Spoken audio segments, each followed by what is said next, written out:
itu adalah tiga aktivitas ini, gitu ya. Jadi aktivitas identifikasi, ya, aktivitas pencatatan, dan aktivitas komunikasi. Nah, jadi tanpa adanya ketiga aktivitas ini, maka bukanlah dikategorikan aktivitas akuntansi. Misalnya, kalau hanya aktivitas identifikasi saja, ya, dilakukan, tetapi tanpa adanya proses pencatatan, maka bukan proses akuntansi. Gitu ya. Nah, jadi proses akuntansi melibatkan tiga proses, ya, proses identification, ya, proses pencatatan, dan juga proses communication. Nah, jadi di sini nanti proses identifikasi adalah yang diidentifikasi adalah peristiwa ekonomi, Bapak Ibu, ya. Jadi yang berdampak terhadap aktivitas ekonomi diukur dengan satuan dolar, ya, dalam satuan mata uang atau juga rupiah, dan dicatat, ya. Nah, akuntansi itu esensinya pencatatan, ya, Bapak Ibu, ya.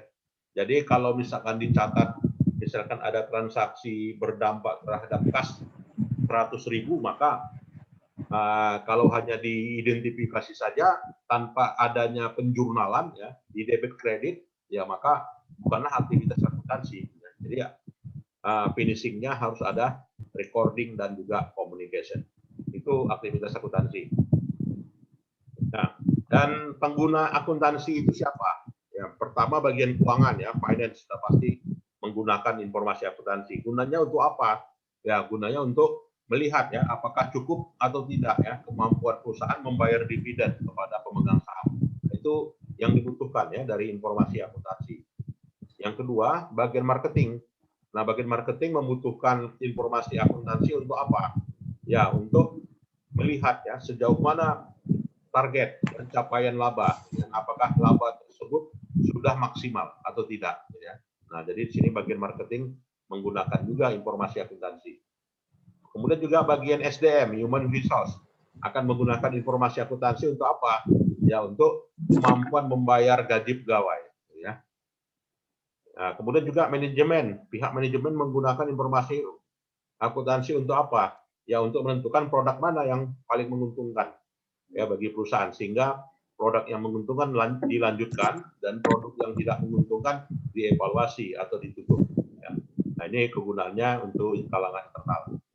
Nah, bagi kalangan eksternal, ya, investor, ya, menggunakan informasi akuntansi, dan juga kreditur, ya, kreditur. Nah, kreditur untuk si pemberi modal, ya, bahwasanya apakah mampu membayar utang kewajiban atau tidak, ya, dengan informasi akuntansi. Kemudian juga tax authorities, lembaga perpajakan, ya, menggunakan informasi akuntansi untuk apa, ya? Ya, untuk apakah perusahaan, ya, sudah melakukan pembayaran pajak, ya, sesuai dengan peraturan perundang-undangan perpajakan, ya. Kemudian informasi akuntansi digunakan oleh regulatory agencies, gitu, ya, artinya lembaga-lembaga yang punya kewenangan, ya, punya power untuk mengatur, misalnya OJK, ya, misalnya Bapepam, gitu, ya, misalnya apalagi dinas pariwisata, misalnya, atau dinas pemerintahan, ya. Nah, itu adalah regulator agencies. Kemudian labor union juga berkepentingan terhadap informasi akuntansi. Nah, jadi sangat luas sekali, ya, Bapak Ibu, bahwasanya informasi akuntansi itu digunakan oleh pihak eksternal maupun juga pihak internal, ya. Baik, berikutnya kita lihat, ya, ethics, ya, in financial reporting, artinya etika dalam penyajian laporan keuangan, ya, sudah ada, ya, artinya etikanya itu haruslah diakui, ya, pada situasi tertentu, ya, dan juga mengidentifikasi beberapa elemen-elemen tersebut dan juga memberikan dampak pertimbangan, ya, dan memberikan juga beberapa alternatif yang ada. Nah, sekarang siapa sih lembaga, ya, yang menyusun standar akuntansi?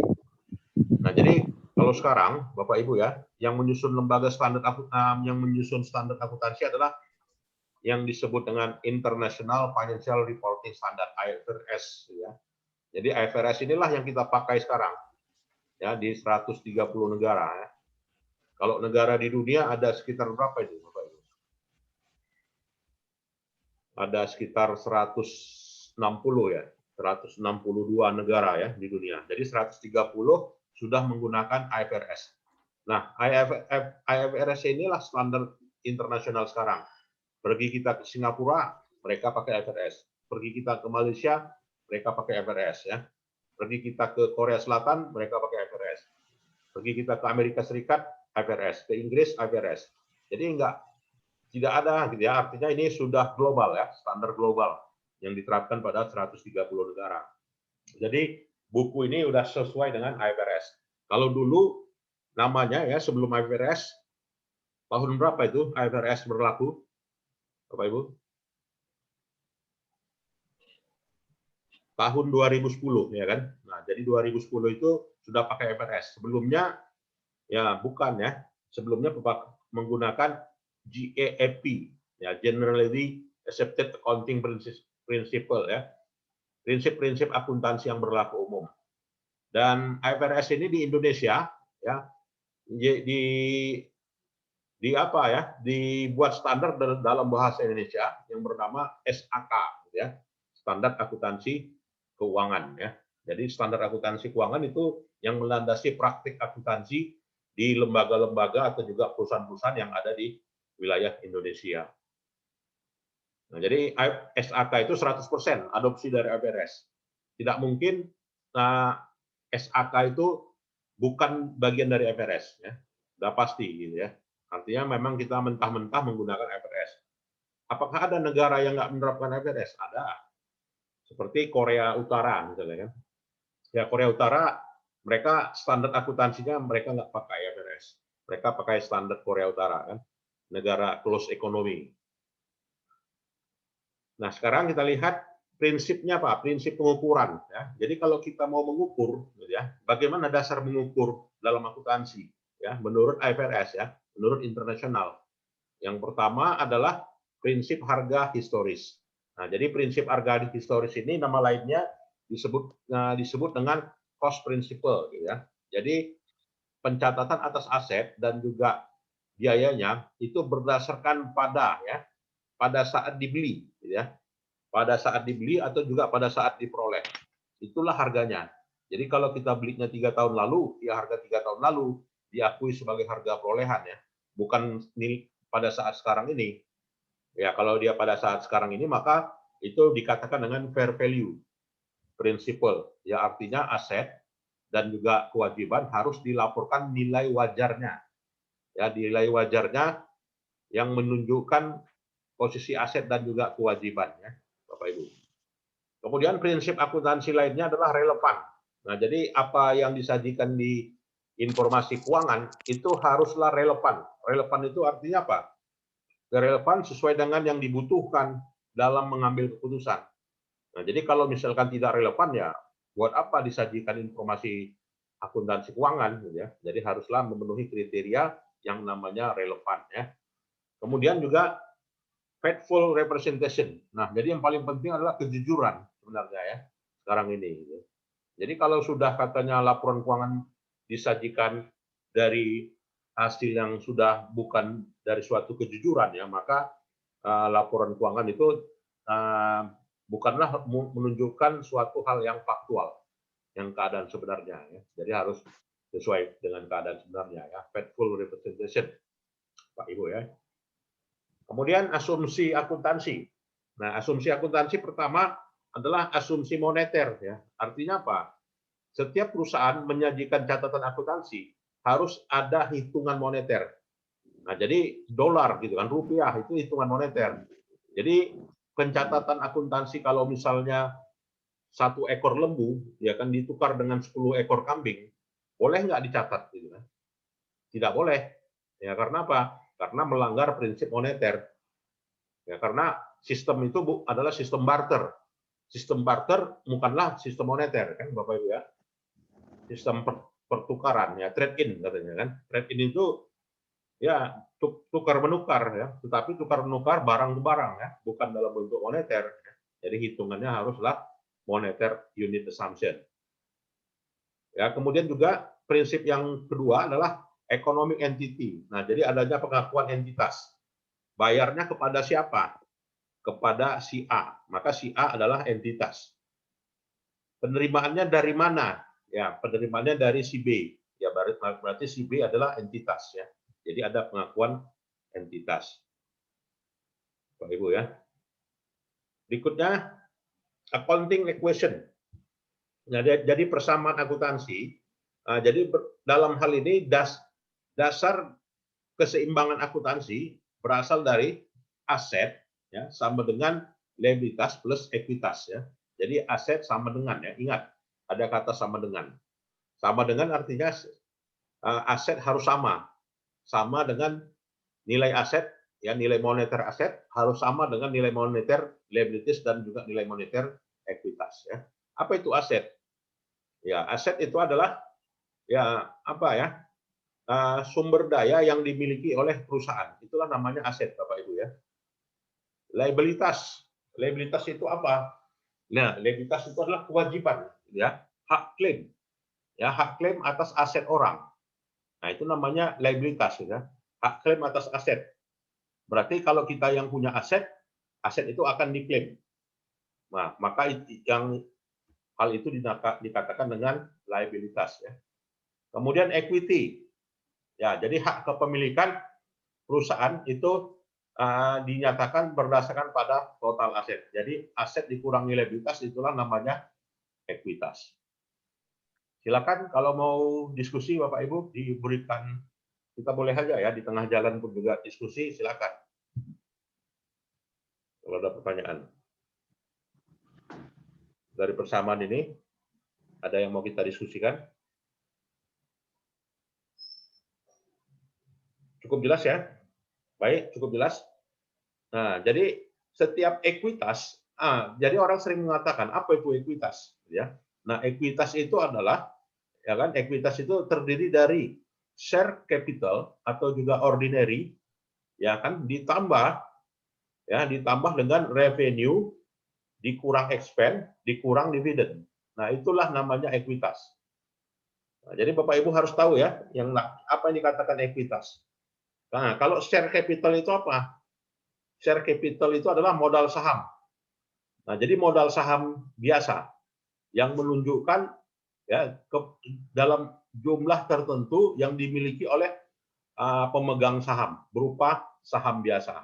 Jadi kalau saya membuka usaha, maka saya invest nilainya 300 juta ya. Maka saya sudah menyertakan apa yang disebut dengan share capital ordinary. Ya 100 juta misalnya kan. Ya artinya itulah namanya share capital ordinary. Saham biasa. Ya. Nah, jadi ekuitas itu bagaimana dampaknya ke perusahaan? Nah, jadi kalau misalnya ekuitas itu bisa bertambah, karena apa? Ya karena adanya revenue, pendapatan ya, karena adanya investasi pemegang saham. Lantas kalau ekuitas itu bisa turun, karena apa? Karena adanya pembayaran dividen, ya karena adanya pembayaran pengeluaran atas beban ya. Silakan Bapak Ibu kalau ada yang mau kita diskusikan istilahnya ini. Karena ini istilah yang biasanya di dalam dunia bisnis. Ya, di dalam rapat-rapat umum pemegang saham nanti istilah ini sering Bapak Ibu jumpai gitu. Apalagi sekarang nggak mungkin lagi kita menggunakan bahasa Indonesia ya kan. Ya istilahnya udah bahasa Inggris semuanya. Bahasa akuntansi gitu ya, IFRS gitu ya. Ini bahasa IFRS. Nah, berikutnya, nah ini kita contohkan Bapak Ibu ya. Jadi kalau rent expense, ya kalau rent expense ini dampaknya kemana? Ke ekuitas. Kalau ada bayar sewa, sewa kendaraan, rental, dampaknya ke ekuitas bagaimana? Bertambah atau berkurang? Ya.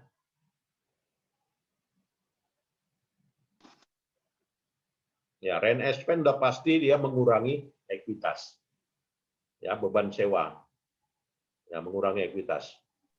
Kalau ada service revenue, pendapatan jasa servis, itu mengurangi atau menambah ekuitas.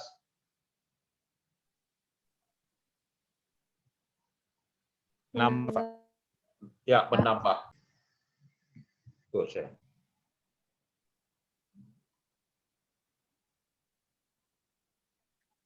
Ya, menambah ya.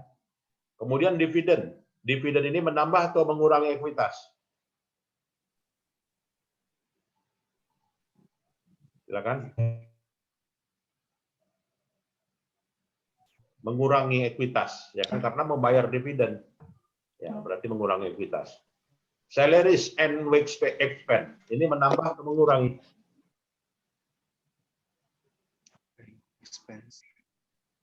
Mengurangi, Pak. Mengurangi, Pak. Mengurangi, ya, Pak. Ya? Mengurangi, Pak. Mengurangi ekuitas. Ya. Nah, kita lihat tadi persamaannya ini kan. Jadi kalau ada expense, decrease. Ya, kalau ada dividen, decrease. Ya, kalau ada invest, increase. Ya, kalau ada revenue, increase. Nah, ini formulanya. Nah, ini ya penjelasannya. Solusinya, jawabannya, Bapak Ibu ya. Ada yang mau kita diskusikan di sini? Silakan, Bapak Ibu. Kenapa dividen itu bukanlah beban perusahaan? Nah, tetapi dividen itu adalah pengurang ekuitas. Nah, siapa bisa menjelaskan?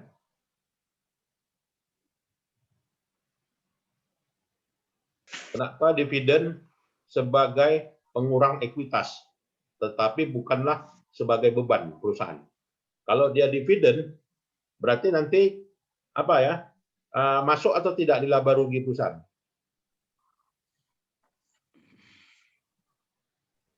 Masuk atau tidak? Artinya boleh nggak dibebankan dividen itu sebagai beban perusahaan? Enggak, Pak. Nggak boleh, Pak. Ada yang enggak, ada yang boleh. Kenapa ya kalau yang boleh? Biar nggak double counting. Ya, betul. Jadi sebenarnya karena biar nggak double tax. Nah, jadi bukan double counting ya, tapi double tax. Kenapa?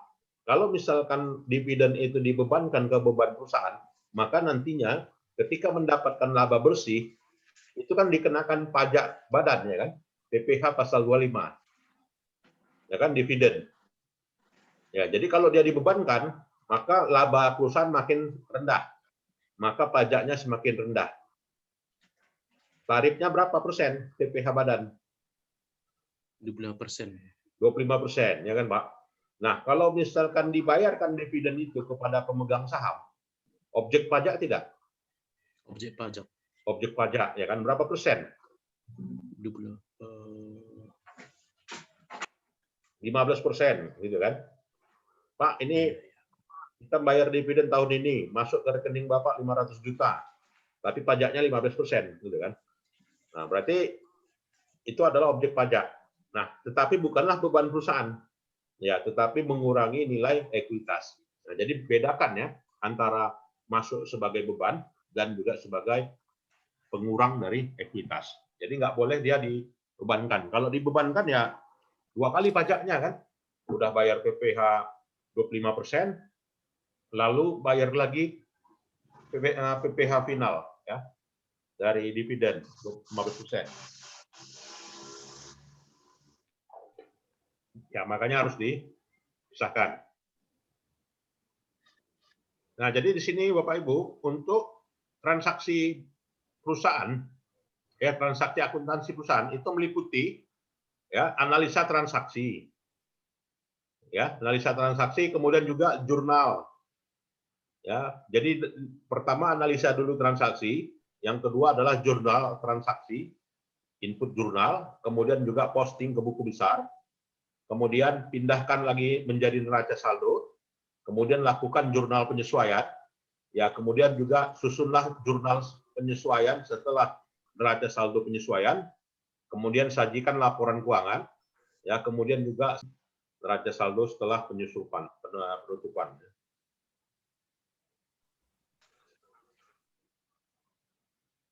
Putus-putus ya Bapak Ibu? Enggak. Nah, itu ya. Inilah dia yang disebut dengan accounting cycle. Siklus akuntansi ya, Bapak Ibu. Nah, jadi di sini kita dalam melakukan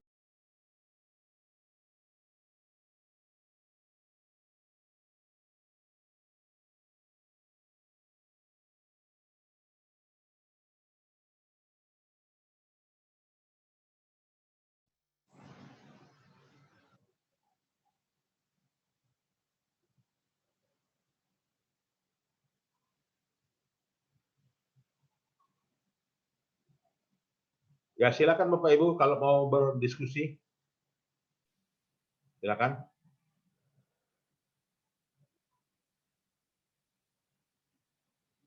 Silakan.